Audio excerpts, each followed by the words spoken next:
Hello students, so in this video we will discuss chapter number 2, the Vedic civilization. So students, Harappan civilization began to decline in 1500 BC. ठीक है, 1500 BC से Harappan civilisation decline करना start हो गई. इसी time में Aryans India आए. ठीक है, पर बेटा जब तक हम इंडस वैली सिविलाइजेशन या हड़प्पन सिविलाइजेशन को हमने एक्सकवेट नहीं किया था या हमको नहीं पता था, तो हम लोग क्या सोचते थे कि जो आर्यंस हैं दे आर द फर्स्ट. ठीक है, prior to the discovery of Harappan civilization it was believed that Aryans were the first to settle here, है ना. But it is not correct. जब इंडस वैली सिविलाइजेशन और Harappa civilisation के excavation हुए 1921-22 में, तो ये एस्टेब्लिश हो गया. क्या पता चल गया आपको बच्चा कि जो आर्यंस थे वो बाद में आए. उनके पहले भी हमारे पास पूरी एडवांस्ड अर्बन सिविलाइजेशन थी जिसका नाम था इंडस वैली सिविलाइजेशन और हरप्पन सिविलाइजेशन. क्या बात समझ में आई आपको मैं क्या बोलना चाह रही हूँ? सुनो, जो हरप्पन सिविलाइजेशन थी वो डिक्लाइन हुई 1500 BC में, पर हमें हरप्पन सिविलाइजेशन का पता कब चला कि ये थी या ऐसे कुछ था? 1921-22 में ये कंफर्म हुआ. तो बेटा इसके पहले हम लोग क्या सोचते थे, या सारे हिस्टोरियंस क्या सोचते थे कि आर्यंस पहले थे जिन्होंने यहाँ आके रहना स्टार्ट किया. पर बेटा आर्यन से पहले भी हरप्पन सिविलाइजेशन थी जो पूरी की पूरी अर्बन सिविलाइजेशन थी. कैसी सिविलाइजेशन थी? अर्बन. ठीक, कोई बात. चलो, Aryans and the Vedic age. The people who develop Vedic culture were Aryans. Vedic culture किसने डेवलप किया बेटा? आर्यंस ने. Arya is a Sanskrit word which means noble. Arya एक संस्कृत वर्ड है जिसका मतलब होता है नॉवल. आर्य मतलब नॉवल, लॉफ्टी, टॉप पोजीशन वाले नॉवल. संस्कृत आर्यवत से डिराइव, आर्यवत है. ठीक है, और आर्यवत से ही आर्यंस डिराइव हुआ है. अभी हम लोग कुछ सर्टेनिटी से, श्योरिटी से नहीं कह सकते कि आर्यंस का ओरिजिनल होम क्या था, पर जो मोस्ट एक्सेप्टेड थ्योरी है वो ये बोलती है कि जो आर्यंस है वो ईरान और सेंट्रल एशिया से आए होंगे. कहाँ से आए होंगे? ईरान से और सेंट्रल एशिया से आए होंगे. कब आए होंगे? 1500 BC. और ये वही टाइम था जब इंडस वैली सिविलाइजेशन अपने डिक्लाइन पे थी. अब वो आर्यंस जो इंडिया में आए वो कौन थे? Indo Aryans. अब इंडो आर्यंस किसको बोलते हैं बेटा? जो इंडो आर्यन लैंग्वेज बोल लेते हैं उनको हम क्या बोलते हैं? Indo Aryans. अब कौन बोल लेते हैं इंडो आर्यंस लैंग्वेज? अच्छा, कौन सी होती है Indo Aryans language? Hindi, Bengali, Punjabi, Marathi, Gujarati, Oriya, Sindhi, Sinhali, Assamese. These are Indo Aryan language. समझ में आई बात? इनको बोलने वाले हो गए इंडो आर्यंस. ठीक है, अब हम वैदिक एज को भी 2 पार्ट्स में डिवाइड कर सकते हैं, अर्ली वैदिक as and later Vedic as. ठीक है, जो अर्ली वैदिक एज है उसका पीरियड है 1500 to 1000 BC और 1000 से 600 तक है आपकी लेटर वैदिक.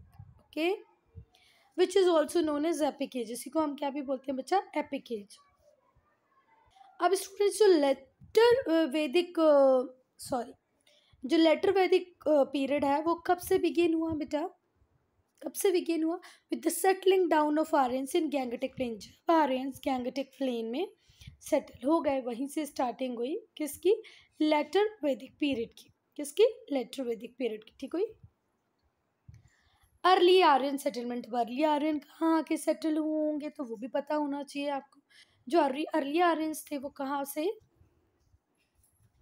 Early Aryan settlements. जो अर्ली आर्यन सेटलमेंट्स हैं वो कहाँ पर थे बेटा? सप्त सिंधु रीजन में. कहाँ पर थे? सप्त सिंधु रीजन. कहाँ पर रहते हैं बच्चा? सप्त सिंधु रीजन में. कहाँ पर रहते हैं? सप्त सिंधु रीजन. अब आप लोग को लग रहा होगा व्हाट इज सप्त सिंधु रीजन बेटा? तो सप्त सिंधु रीजन जो है वो the land of 7 river. Land of 7 river. Okay, they name this region. इस नेम्ड का रीजन क्या? इस रीजन का नेम क्या रखा गया बेटा? ब्रह्मवर्त.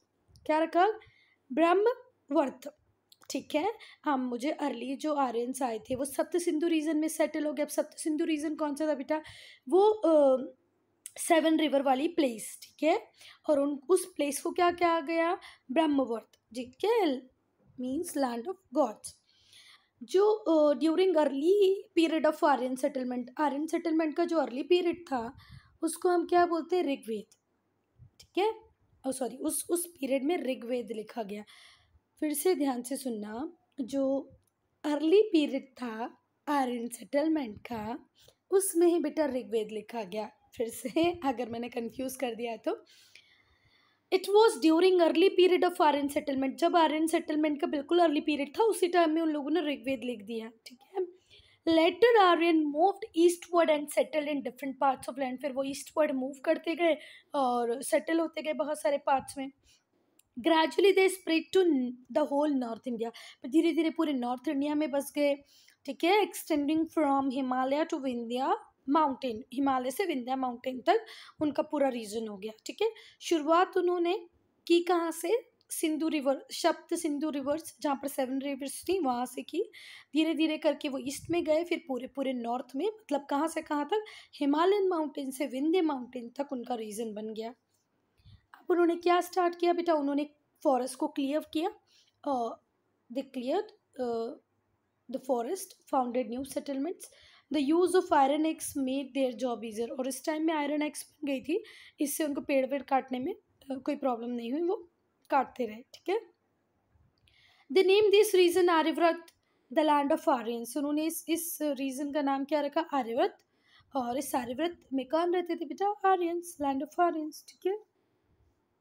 यस, अभी अभी आपको बताना है कि ये सप्त सिंधु रिवर्स क्या है, या इसमें कौन सी रिवर्स आती हैं, तो इसमें आती है रवि, सतलज, झेलम, ब्यास, चेनाब, सरस्वती, ठीक है। और एक तो अपनी इंडस रिवर सिंधु, ठीक है।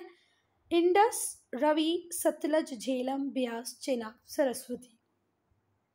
अब हम बात करेंगे आर्यन लिटरेचर की, ठीक है। तो जो सोर्स है आर्यन लिटरेचर का कि आर्यन ने क्या किया क्या नहीं किया, वो सारी इन्फॉर्मेशन हमको मिलती है बेटा वेद से। That is why this period of Indian history is called वैदिक एज, इसीलिए इसको क्या बोला गया बेटा, वैदिक एज, क्योंकि यहाँ की जितनी भी इंफॉर्मेशन मिली है हमको वो वेद से मिली है, इसी टाइम में वेद लिखे गए, तो इसी को हम बोलते हैं वैदिक एज। अब जो वर्ड वेद है ये कहाँ से ड्राइव हुआ, वेद से, ठीक है। Which means knowledge, Veda means knowledge, जो वेद वर्ड है इसका रूट वर्ड है वेद, और वेद का मतलब होता है नॉलेज, ठीक है। The Veda were called Shruti which means divine revelation, ठीक है। The word was also called Shruti, Veda को ही क्या बोलते हैं हम बेटा, the word Veda is also called Shruti, और श्रुति का मतलब क्या होता है, डिवाइन रेवलेशन, ठीक है। 4 वेद हैं, आप लोगों को पता ही होगा, साम, ऋग्वेद, सामवेद, यजुर्वेद, अथर्ववेद। अब इसमें से सबसे पुराना कौन सा है बच्चा, तो वो है ऋग्वेद, ठीक है। इसको वर्ल्ड की ओल्डेस्ट बुक में काउंट किया जाता है, ठीक। कोई बात, श्रुति का मीनिंग होता है divine revelation, okay. Veda Vid word से आया है, सबसे पहला वेद था ऋग्वेद, जिसको आप वर्ल्ड की ओल्डेस्ट बुक भी बोल सकते हैं, कोई बात। चलो, अब अगर हम अर्ली वैदिक पीरियड को की बात करें तो उसको ऋग्वेदिक पीरियड भी बोला जाता था, ठीक है। क्योंकि जो ऋग्वेद है उसको कंपोज कब कर लिया गया था बेटा, before 3500 year ago, about 1500 BC में इसको कंपोज कर लिया गया था। कब, आज से 3500 साल पहले, और अगर BC की बात करें तो कब, 1500 BC में इसको कंपोज कर लिया गया था, ठीक। कोई बात, चलो आगे चलें। It is divided in 10 mandals, इसमें कितने मंडल्स हैं, 10 मंडल्स हैं, वॉल्यूम है, ठीक है। कितने मंडल हैं, 10 मंडल, और मंडल को या वॉल्यूम बोल सकते हो, जिसके अंदर 1028 हाइम्स है, जिनको सुक्ता भी बोला जाता है। सुक्ता का मतलब होता है well said, Sukta, Sukta means well said, ठीक है। तो 10 मंडल, 10 मंडल का मतलब 10 वॉल्यूम है, और 10 वॉल्यूम में 1028 हाइम्स है, हाइम्स को आप लोग सुक्त भी बोल सकते हैं, सुक्ता, ठीक है। द हाइम्स और prayers are in the honour of Hindu god, सारे हिंदू गॉड के ऑनर में वो प्रेयर्स लिखी गई हैं, और गॉडेस भगवान, देवी भी हैं और देवता भी हैं, उनके लिए प्रेयर्स लिखी गई हैं। These hymns were compose bye sages और ऋषिस, ठीक है, और मोस्टली इसमें मैन होते थे। ये जो हाइम्स है किसने कंपोज किए बेटा, सेज, ऋषियों ने, साधुओं ने। Most are men but some are women also, okay. And it is also believed that it passed from one generation to another generation till they finally return, एक जनरेशन से दूसरी जनरेशन वो ओरली ट्रांसफ़र होते जा रहे थे, but एक बार जब तक ट्रांसफ़र होते रहेगा जब तक हमने उसको लिख नहीं गया। ऋग्वेद में फेमस गायत्री मंत्र भी हैं, ठीक है। ऋग्वेद जो गायत्री मंत्र हम बोलते हैं ना, ओम भूर्भुवः स्वः सवितुर्वरेण्यं भर्गो देवस्य धीमहि धियो यो न प्रचोदयात् स्वाहा, वो कहाँ से लिया गया बेटा, ऋग्वेद से लिया गया। मैंने जल्दी जल्दी इसलिए बोल दिया, मुझे पता ही है कि आप सब लोगों को आता ही होगा, बहुत सारे स्कूल में प्रेयर में भी होता है ना।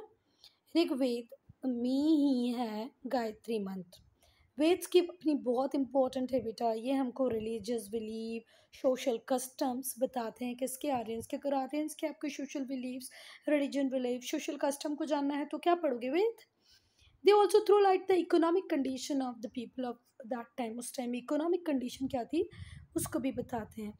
अब अगर हम बात करें वैदिक लिटरेचर की, तो वैदिक लिटरेचर को आप फर्दर 2 पार्ट्स में डिवाइड कर सकते हो, अर्ली वैदिक पीरियड और लेटर वैदिक पीरियड। अर्ली वैदिक पीरियड में आए ऋग्वेद, सामवेद, यजुर्वेद, अथर्ववेद, और लेटर वैदिक पीरियड में आए, चलो तो आप लोगों ने देखा अर्ली वैदिक पीरियड में वेद आए, और जो लेटर वैदिक पीरियड था उसमें आए ब्रह्मानस, अरंक्यास, अरण्यकास, उपनिषद्स, एपिक्स। और एपिक्स में 2 epics, Ramayana which was written by Valmiki, and Mahabharata which was written by Ved व्यास।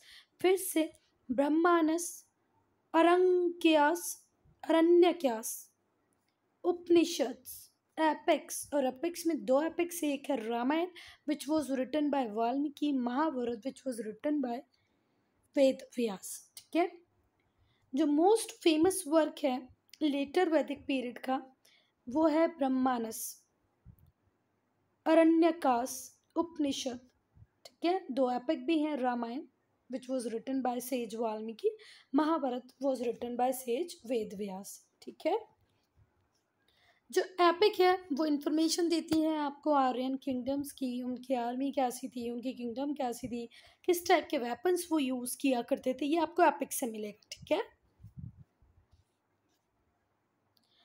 इसके अलावा भी बहुत सारे आर्कियोलॉजिकल सोर्सेज मिले हैं, एक्सकवेशन में लिटरेरी सोर्सेज मिले हैं आर्कियोलॉजिकल एक्सकवेशंस में, सॉरी बच्चा, बहुत सारे लिटरेरी सोर्सेज मिले हैं आर्कियोलॉजिकल एक्सकवेशन। देखो आपको लिटरेरी सोर्स चाहिए तो वो लिटरेरी सोर्स कहाँ से मिले, फिर बाद में फिर आर्कियोलॉजिस्ट आए, उन्होंने आर्कियोलॉजिकल एक्सकवेशंस किए।